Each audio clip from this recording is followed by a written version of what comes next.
Kuki khulai paibasingna Kaplakpa bomna Panbada Pikliba Angang ani Leikhidre mama sokle thawdogasi nongyai matung pung amakhara helakpada Bisnupur District ki Moirang Police Station na konba Tronglaobi awang laikai thokibani bomna Panbadagi Leikhidre Angang adu amana chahi 5 gi nupa macha amani aduga amana tha 5 gi nupi machani makhoi ani soklaba mama aduga loina Rasmidi city da laikat nabada Leikhidabani adubu asokpa mama adudi akanwa mongda Houjik treatment jathari thawdog asida mari leinana Tronglaobi da leiba miyam amadi security ga muknaba thokre labida miyam tholoktuna labi thingkre haire Daga satum mama cha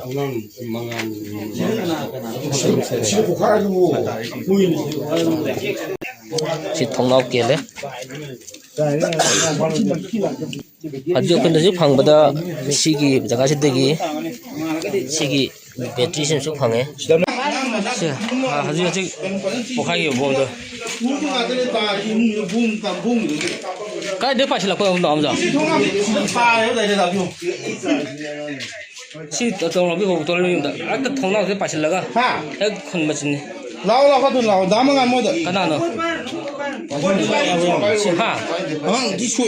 Relief camp tagi mangkiba angang singjamai thongkhong da sina bora khaw manung dagi fangle angang hatpani haiber relief camp ta leiminaba ama phare more dagi lanjilaglaga akam patta hangbar relief camp ta changjafam loguna leibi angang nupi masa ma sina phangkre mihara du chenabani haiber relief camp adu da leiminaba makura thokpa ma police na phare mihara du miyam da sinarakadabani haiber demand taroduna ngarang numijung ba du wai Rainbow police station da miyam na protest tokre miyam adu tankhai na bahona bada police na tear gas khel kamarum kapki tungda irang adu laksin bangamki Leikhidre nupi masa adu more ward number 9 dagi ni irang asiga maram moiraga nupi masa adu gi mung manung punna kampata leiba Ideal Girls Schools ta hangba relief camp ta japam laguna leirakibani Leikhidre nupi masa Eastern Ideal High School da class KG khakta maktam le hairi paosigi matungina ngarang numidang waram dagi mahak nathiba khanga leirakpani imung manung amadi relief camp ta leiba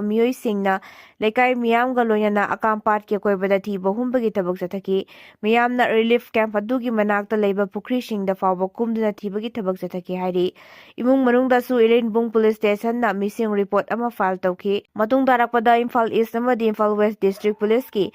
SP amadi makok thongba official singna lusingduna mafam kayada paksana thiba humbagi tabak jathaki police na satharakpa investigation gi saruka moina Leikai aduda Panba CCTV camera gi footage fawbagi yengbagi tabak jathaki CCTV gi footage ta Churachampur dagi lanjilaktuna akampat ki relief camp adumakta da leiba miyoi ama chingnabadagi Rainbow police na wahang pahang jathaki police na miyoi adu wahang pahang jathabada nupi maja adu mahakna hatoklaga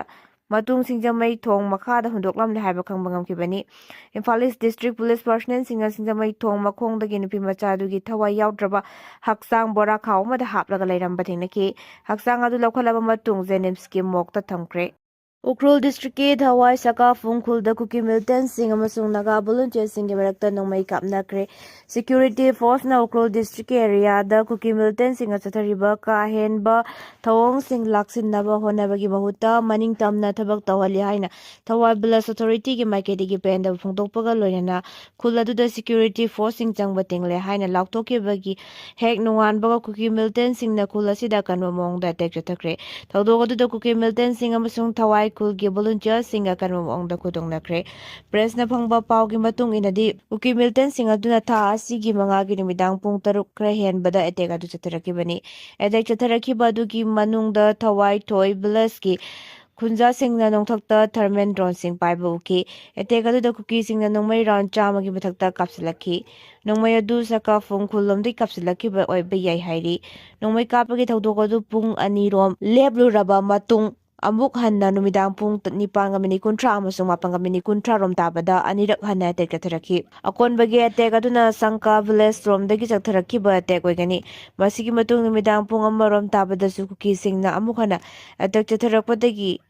Thoi Bulas ke volunteer singna handuna numai kamdaki madugi matung ngarang ayuk pung 5 taba matamdasu nakal anigi marakta nomai kamnaki hawjiksu nomai kamnaba adu makha tana chathari naga aduda Central Security Force sing kangbu sing marang kaina leirabasu irang adu laksinbagi mami udri thodok asi maram oiraga litar area da leiriba miyam tension wanga leiri Ukrul Makaida Irang Kankalakli Haukiba Pung Kun Marida Mafam Anida Akanba Moongda Nungmay Kapnakre Tangkul Nupi Mera Paibi Singna AR Personnel Singi Lambi Mahadevda Thatkre Matam Kra Lebraba Matungda Ukrul District Kilitan Police Station Konba Tungan Mafam Singda Tangkul Volunteer Amadi Kuki Kulai Paiba Singi Merakta Kuthongnabagi Thodok Thokre Easter Sunday gi Lai Kurumba Loiraba Matungda Tha Asigi Mangagi Numidang Waram Pung Taruk Lom Tarakpa Aduwaida Litan Police Station Konba Mongko Chepu Sangkai Sikipung Sareikong amadi Thawai Khulgi Tungan-tunganba mafamsingda nakalani akanba moongda kuthongnanaba hawraki tungan-tunganba mafamsingda hingchupa kuthongnakiba thodok aduda asok apan yawbagi paudi fangba leite ngarang ayuksu makha tana nakalanigi marakta apaba makhlgi nongmai sijinaduna kuthongnaki state amadi Central Security Force na fanakana honarabasu nakal ani adu kuthoknaba du thingba ngamkide tangkhul amadi Kuki khulgi machinda purup animaki nupi kaya tolaktuna makoi gi lamda Central Force sangba yaroi haina thingba thamki amaromda district asigi litan police station na konba Singna kaitheldasu nongmai round kaya marung kapagi makhol takraba matung ngarang ayuk pung 10 adu waidagi nungtil pung ama fauba Kuki khulai amadi tangkul Kuki khulai paiba amadi tangkul volunteer singi marakta akanba moongda kuthongnaki hawjik fawbagi oina nakalani makta sokapan yawbagi paw fangba leitri press na fangba paw mana hai ukrulgi tangkul nakundaba thawai amadi sarkafung bilas tamna thasigi mangagi numida waram pung 3 kulom tabadagi nongmai round kaya marum kapsilakpaga loinana drone kaya pasilakpa thengnaki Sarka Fung Kundagi Chamanaba Moongda Nongmai round Cameroon Kapsilaki. Kunzasing na Pungdorapagi Matungi na Kuki Sing na Kundariba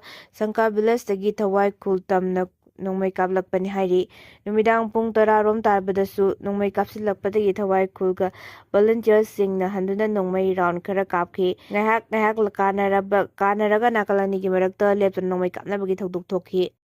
Kotna bel pikraba Kuki ani NSA da amuk hana detail tawkre Moreda thokiba irang asiga mari lainana pulisna faduna jail da leirakkiba More Youth Club ki former president Philip Khaigolan Khongsai amasung ke Molsang Bulas ke chief Henkolang Mate ani Guwahati High Court na bel pikrabasu Manipur Sarkar ki maikaidigi miyoi ani adubu thadokpagi muhutta NSA da detain tawguna thamle haina Kuki Organization for Human Rights Act Kohor ki maikaidigi yamna kana yaningda phongdorakle organization asigi maikaidigi phongdoraklibana Manipur Sarkar chathariba thawong asina Guwahati High Court ki bail gi order adu kari matai kai khumnadre High Court asigi Justice Prajas Das amasung Arundev Chaudhuri anigi division bench na miyoi ani asi criminal appeal case ka mari leinana mamang tha March 15 da bail pikibani adumakpu kona ben pikraba miyoi ani asi haukiba April 3 da NSA gi makada Technopol District Magistrate na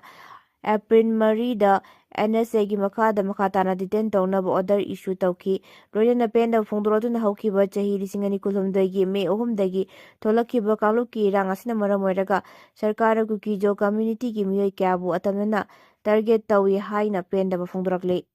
Jenims Angang unabada nupi amasire A block amangata thokre Jawaharlal Nehru Institute of Medical Sciences Jenims Porampata ngarang numidang Kaksing district ki manungchan Bahianglam Hiranmaida Maunaha ama ngarang Angang unabada Leikhidre wahauda miyamna hospital asigi A block amangata thokhankre police na irang laksina bahonabada smoke bomb amadi tear gas cell kaya kapkre khongjamgoi nipan police na phajinkre hairi thodok asigi matangda press na phangba pawda hairibana Angang unabada Leikhidre Maunaha asigi maming pebam matawlay chahi 15 mapuroiba pebam Dineswar kawe Leikhidre pebam matawlay asi tha asigi marida operation tawduna angang nupa ama unaki angang unaba loiraba matungda mahakki haksangi phibam ka hena fachilakkidabadagi ICU da leirakibani adubu angang numidang pung 3 kha helakpada laikanaba ngamdana leikidabani mak leikidabagi pau tabaga hianglam Hiranmaidagi masing yamlaba miyamna Jenims ta thomjillaktuna Misi asi doctor na cheksindabadagi thokpani haina akanba moongda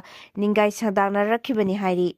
ꯗꯦꯜꯂꯤꯗ ꯒꯣꯗꯥꯎꯟꯗꯒꯤ ꯍꯛꯊꯦꯡꯅꯅ LPG ꯌꯣꯟꯕꯒꯤ ꯊꯕꯛ ꯊꯤꯡꯖꯤꯟꯈ꯭ꯔꯦ꯫ ꯃꯤꯌꯥꯝꯗ ꯃꯅꯨꯡ ꯃꯄꯥꯟ ꯐꯥꯎꯅ ꯎꯕ ꯃꯑꯣꯡꯗ ꯆꯥꯛꯊꯣꯡ ꯒ꯭ꯌꯥꯁ ꯐꯪꯍꯟꯅꯕꯒꯤ ꯄꯥꯟꯗꯝꯗ ꯗꯦꯜꯂꯤ ꯒꯚꯔꯟꯃꯦꯟꯠꯅ ꯒꯣꯗꯥꯎꯟꯗꯒꯤ ꯍꯛꯊꯦꯡꯅꯅ LPG ꯌꯣꯟꯕꯒꯤ ꯊꯕꯛ ꯊꯤꯡꯖꯤꯟꯈ꯭ꯔꯦ꯫ ꯑꯣꯏꯜ ꯃꯥꯔꯀꯦꯇꯤꯡ ꯀꯝꯄꯦꯅꯤꯁꯤꯡꯅ ꯍꯤꯔꯝ ꯑꯁꯤꯒꯤ ꯃꯇꯥꯡꯗ ꯈꯟꯅꯕ ꯏꯟꯁꯇ꯭ꯔꯛꯁꯟ ꯄꯤꯈꯤꯕꯒ ꯂꯣꯏꯅꯅ ꯗꯤꯁꯇ꯭ꯔꯤꯕ꯭ꯌꯨꯇꯔ ꯈꯨꯗꯤꯡꯃꯛ ꯒꯣꯗꯥꯎꯟꯗꯒꯤ ꯍꯛꯊꯦꯡꯅꯅ ꯀꯟꯖꯨꯃꯔꯁꯤꯡꯗ ꯒ꯭ꯌꯥꯁ ꯌꯣꯟꯕꯒꯤ ꯊꯕꯛ ꯂꯦꯞꯀꯗꯕꯅꯤ꯫ ꯑꯃꯔꯣꯝꯗ ꯗꯦꯜꯂꯤ ꯂꯩꯉꯥꯛꯅ ꯑꯔꯥꯏꯕ ꯃꯑꯣꯡꯗ ꯀꯦꯖꯤ 5ꯒꯤ ꯁꯤꯂꯤꯟꯗꯔ ꯃꯤꯌꯥꯝꯗ ꯐꯪꯍꯟꯅꯕ ꯊꯧꯔꯥꯡ ꯂꯧꯊꯣꯛꯈ꯭ꯔꯦ꯫